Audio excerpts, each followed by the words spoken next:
मुझे अभी कुछ कहने की इजाज़त नहीं है, मैं वासिम से जुड़कर खुश हूँ। वासिम के साथ काम करना अच्छा लगेगा।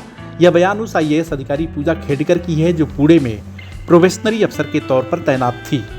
वासिम में भी वो प्रोबेशनरी अफसर ही है, लेकिन दुनिया इन्हें नखरेबाज, डिमांडबाज और तुनक मिजाज कह रही है, तो उसके पीछे वजह भी है। अगर प्रोबेशनरी अफसर रहते हुए जो ऊल जुलूल डिमांड करने लगे तो जिला मिलने के बाद वो क्या करेंगी, उसे समझना मुश्किल नहीं है, आप आसानी से समझ सकते हैं। दरअसल पूजा खेडकर पहले पुणे के कलेक्ट्रेट में तैनात थीं। वो सुर्खियों में तब आईं जब कुछ खास डिमांड कर बैठीं जो उन्हें ट्रेनी अफसर रहते हुए नहीं मिल सकती थी। यहाँ पूजा खेडकर को लेकर दो मामले हैं। पहला तो ये कि पुणे कलेक्ट्रेट में ट्रेनिंग करते हुए उन्होंने क्या कुछ किया, और दूसरा मामला उनके सर्टिफिकेट को लेकर है। पहले हम पुणे कलेक्ट्रेट वाले प्रकरण को बताएंगे।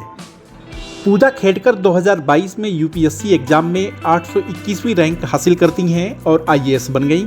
उनकी पहली तैनाती पुणे में ट्रेनी अफसर के तौर पर होती है।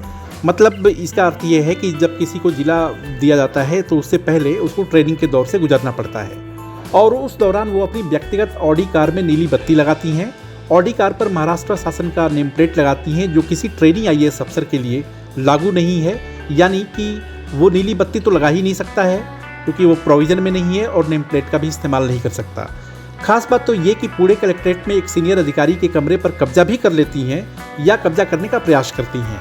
अब उनकी इस हरकत की शिकायत पुणे के कलेक्टर ने शासन से की, यानी कि महाराष्ट्र शासन यानी कि एकनाथ शिंदे से की, तो जाहिर सी बात है कि कार्रवाई होनी तय थी और वो हुई भी।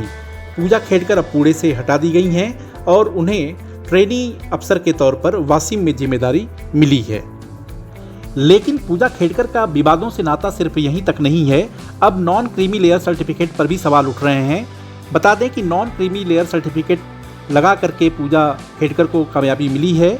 सवाल ये है कि जब उनके पिता करोड़ों की संपत्ति के मालिक हैं और वो खुद करोड़ों की संपत्ति की मालकिन है, तो नॉन क्रीमी लेयर में कैसे आ गई। यही नहीं, उन्होंने IAS की नौकरी हासिल करने के लिए दृष्टिबाधित के भी सर्टिफिकेट लगाए थे। जब मामला आगे बढ़ा तो UPSC ने उन्हें एम्स में मेडिकल बोर्ड के सामने पेश होने के लिए भी कहा था, लेकिन साल 2022 में कोविड का बहाना बनाकर बोर्ड के सामने वो पेश नहीं हुई।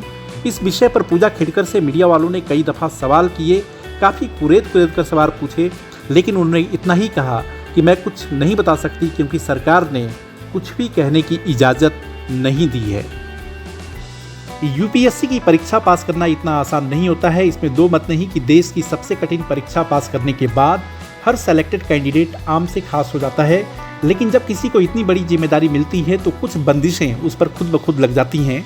लेकिन पूजा खेडकर उन बंदिशों को भूल गई और ऐसी डिमांड करने लगी कि उनके सीनियर अफसर यानी कलेक्टर सर को शिकायत करनी पड़ गई।